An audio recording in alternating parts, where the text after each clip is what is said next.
Hey, third grade, Mrs. Gordon here. I'm here with Rudy, and we're going to read chapters 56 to 63 from our Wild Robot Escapes story.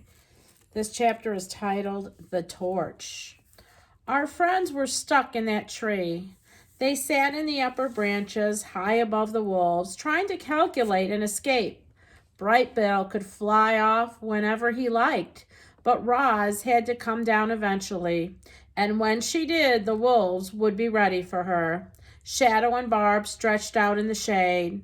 They glanced around and they licked their fur and sniffed the mountain air. The wolves were quite comfortable, and yet there was tension between them. "I'm hungry," growled Barb. "I want to eat rabbits and deer, maybe go back to the farm country and prey on livestock. Anything is better than hunting a creature that can't even be eaten." "You can eat all the animals you like," said Shadow, "after we kill that robot." Barb grumbled with frustration. She didn't understand Shadow's need for revenge, but for now she stayed loyal to her mate. Day turned to night and the wolves started yawning. Barb's eyelids became heavy, Shadow's body became weary. Then the soothing song of the crickets lulled them both to sleep. The sight of sleeping wolves reminded Roz of those long winter nights on the island, when wild animals crawled into her warm home and slept. She remembered the frightened look in their eyes as they saw fire for the first time, and this gave Roz an idea. Quietly, she broke off a dead branch from the tree trunk. Then she took the lighter from her tool belt and held a flame under her branch's knobby end until it was blazing, and then she dropped down to the ground. Shadow and Barb snapped awake to find the world bathed in orange light. Towering above them, looking like a demon, was the robot. Her eyes were glowing, her mouth was roaring, and in her hands was a torch. Flames rippling, embers whirring into the air. The wolves had never seen fire. It was beautiful and it was terrible. Deep inside, they felt their wolf instincts telling them this ball of swirling light was very dangerous. Their instincts told them to run for their lives, and when Roz lunged toward them, they ran. Barb yelped, Shadow whimpered, and the two wolves raced away from the fire just as fast as they possibly could. Chapter 57, The Stones. At first light, Roz nudged Bright Bill awake, and the travelers continued north through the mountains. The goose stood on his mother's shoulders as she marched. His eyes darted around nervously, searching for any sign of the wolves. But the wolves were gone, and our friends turned their attention to a new problem. The weather out here was always changing. Roz and Bright Bill had seen many calm, sunny days suddenly turn to wind or fog or sleet or even snow. Our friends expected bad weather, so they hardly noticed when heavy rain came sweeping down a valley. But there was something odd about this rain. Bright Bill squinted at the oncoming storm and said, "Ma, why is the rain bouncing off the ground?" "Bouncing rain? That didn't seem right." The robot's computer brain went to work and she found the correct word. "This is not rain," she said. "This is hail." Clang! A hailstone bounced off Roz's chest. Another one swooshed in the weeds. Then the sky opened up, and the hailstones were everywhere. They tore through leaves and branches. They ricocheted off rocks and roots. They flattened flowers and bushes. To the robot, the hailstones were annoying. To the goose, they were deadly. A stone hit Bright Bill's shoulder, and he fell to the ground. Roz scooped him up, hunching over, protecting him from the falling stones. But the hailstorm might kill the poor bird if they couldn't find cover soon. Frantically, the robot scanned the area for any type of shelter. And there it was. On the far side of the valley, beneath a winding river, was a cabin. It was old and shabby, but it had a roof. And that's what our friends needed most. Roz held her son close, pumped her legs, and thundered across the valley.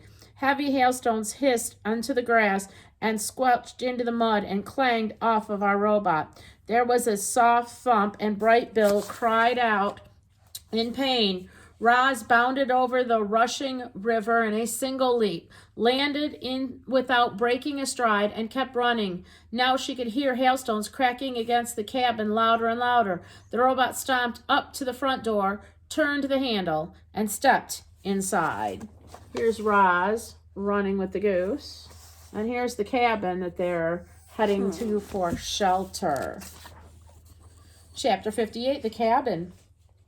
The hailstorm was brief but violent. Its icy stones were quickly melting away, but the damage would linger on. The valley was littered with shredded leaves and wildflowers.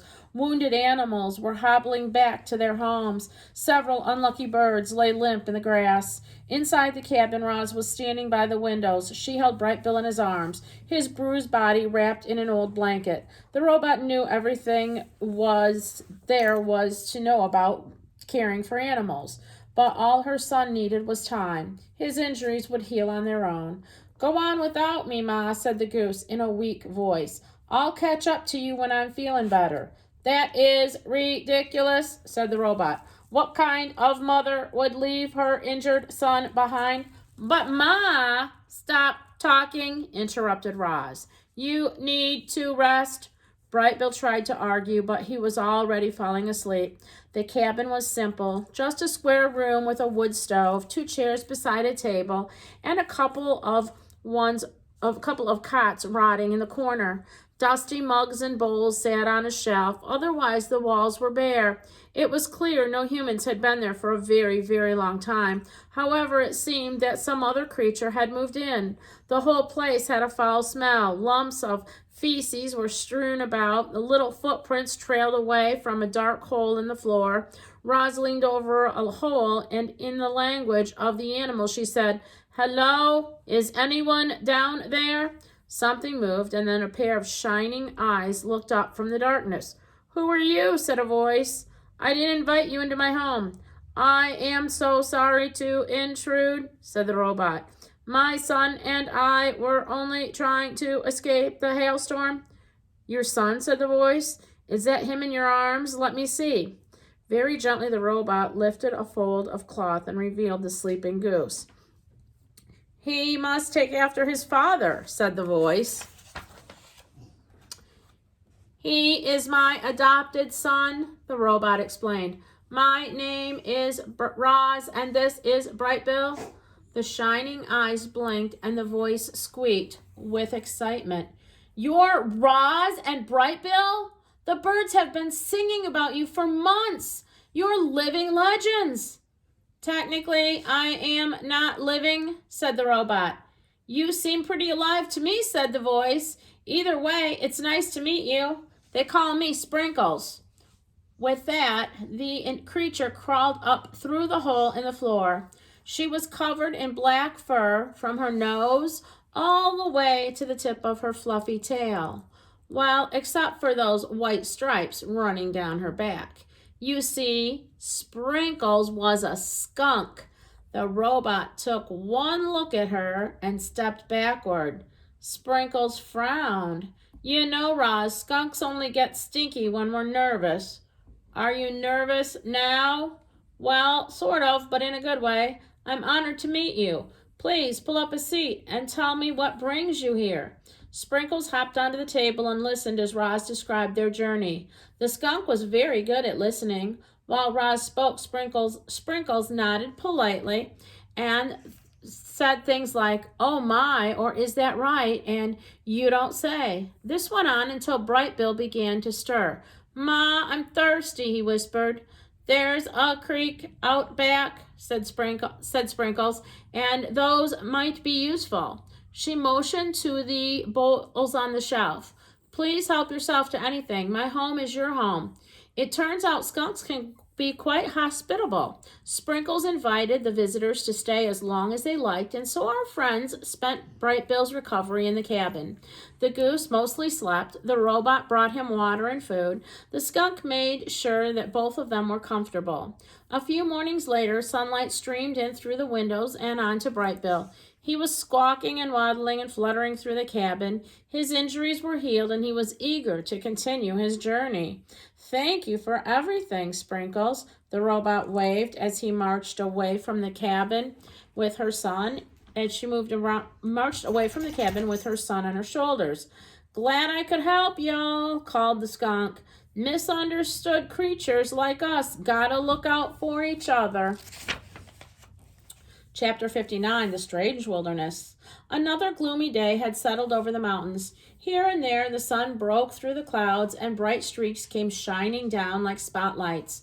One of those bright streaks swept over the rugged mountainside and found our friends. For a moment the robot and the goose basked in the warm sunlight.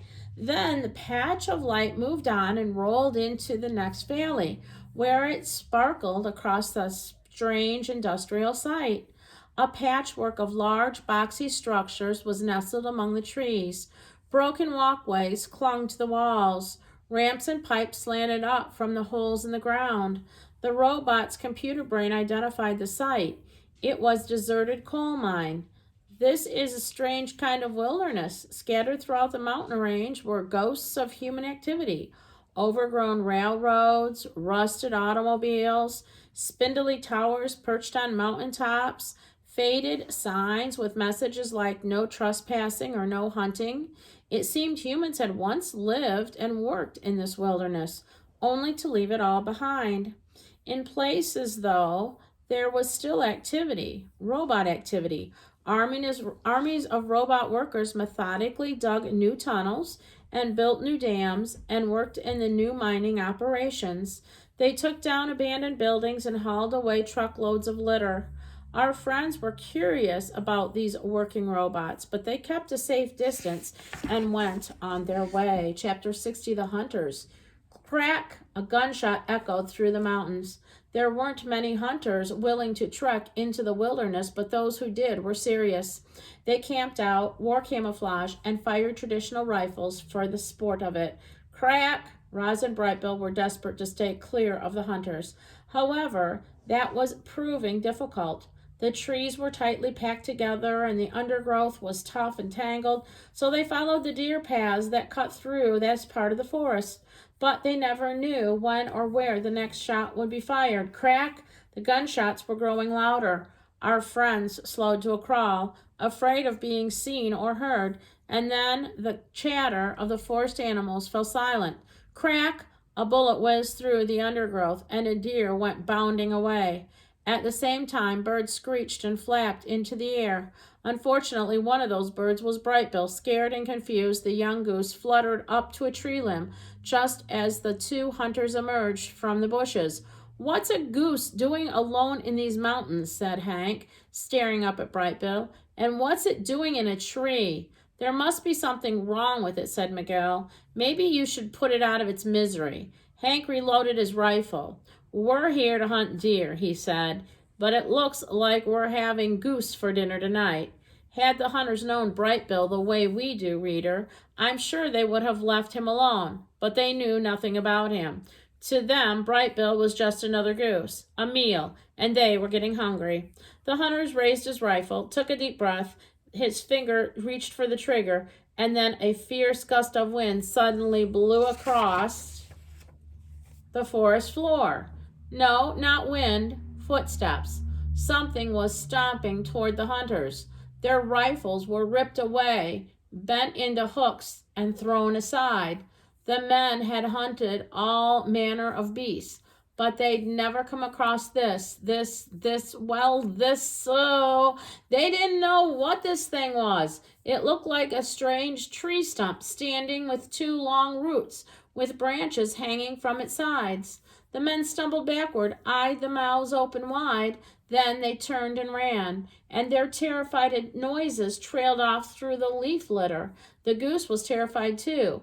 He slumped off his branch and into his mother's arms. The poor bird was trembling with fear, but he was unharmed. I am so sorry, Brightbill," said the robot.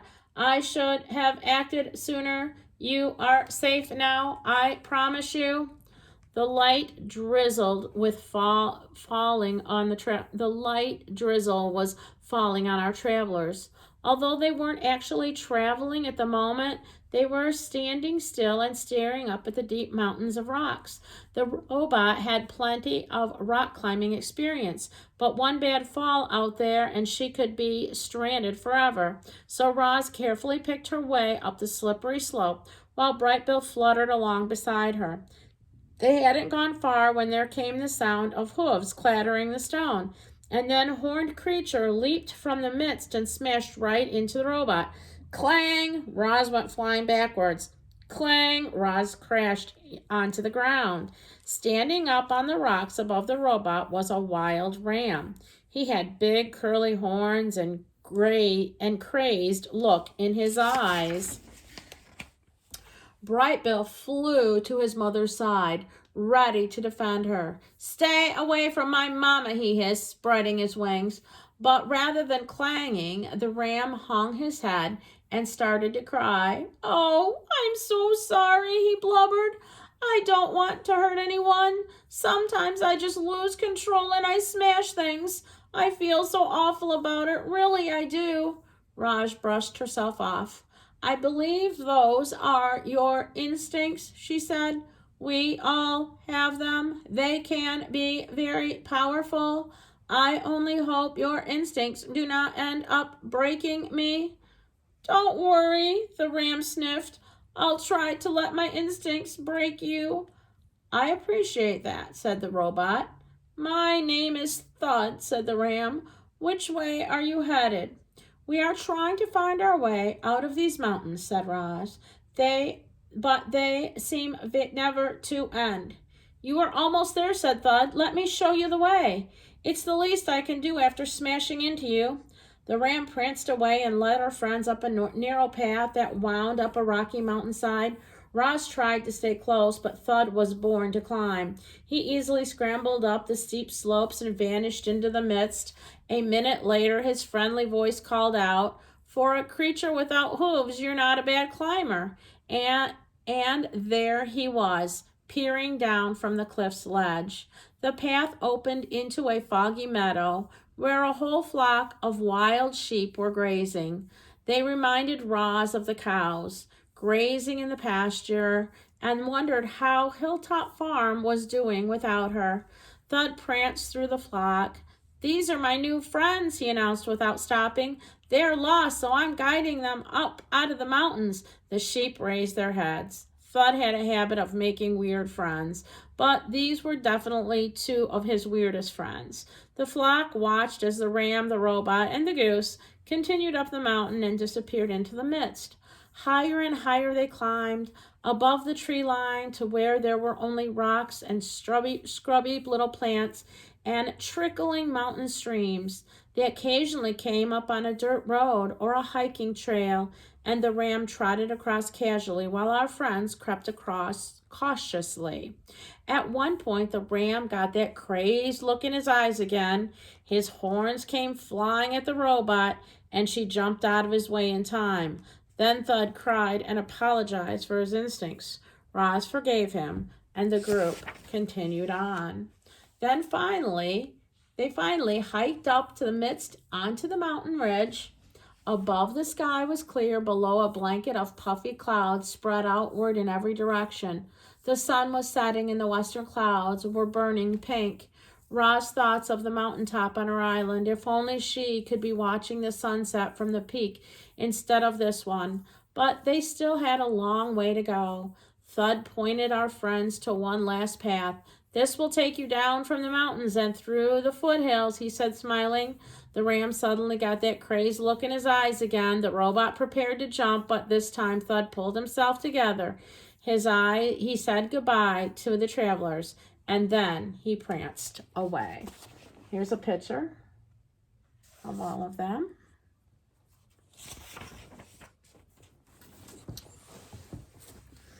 Chapter 62, The Showdown. Daybreak in the foothills, and thick gray fog was everywhere. With such poor visibility, the travelers relied on their other instincts. They smelled salty air, they felt sandy soil, they heard seagulls screeching and waves breaking, and then they heard the long, low note of a ship's horn. Somewhere in the distance, hidden by the fog, was the ocean. As if to answer the ship, there came another long, low note. But it wasn't a horn, it was a howl. A wolf was following our friends. Bright Bill beat his wings together and squawked, Mama, run! Roz ran downhill, deeper into the gloom. Her feet stomped the sandy soil, leaving behind a trail of footprints. There was no time to hide her tracks, so she just kept running. Blurry shapes faded in and out of the fog, and her eyes darted around to see if they were rocks or bushes or wolves. But the robot should have watched where she was going. She slipped and thumped into the sand, and before she could get up, Shadow was on top of her. The wolf was heavy and strong. He pinned Roz to the ground and locked his teeth onto her tool belt. At last he had caught his prey. Violently, wildly, he thrashed the robot from side to side. Roz tried to squirm free, but Shadow's grip was tight. There was only one thing to do. She reached down beside the wolf's snarling jaw and fumbled with the buckle, and suddenly she was loose. Shadow staggered backward, the belt hanging from his mouth as Roz stomped away. Brightbill had been circling overhead the whole time, and now he squawked desperate warnings to his mother. "Look out for those rocks! Shadow is gaining on you! There are buildings ahead!" Roz burst through the row of hedges and onto the main street of a seagull village. It was still early, and it was still foggy, and Roz was halfway through the village before anyone saw her. A man had just left for his morning walk when the robot and the wolf came galloping down the street. The man decided his walk could wait, and he hurried back inside. Shadow swiped at Roz's heels, but the robot leaped away. She soared over a house, landed on another side. The wolf dashed around the yard, only to see her leaping away once more. This time Roz landed in a shadow of water. Waves gently sloshed against her ankles. The robot backed into the ocean, up to her waist, and then automatically stopped. Her survival instincts wouldn't let her go any farther. "There's nowhere left to run," Shadow growled as he prowled onto the beach. "Either fight or swim." Roz was now trapped. Her body lurched forward and backward as her computer brain struggled to find an escape. And then Brightbill came to her rescue.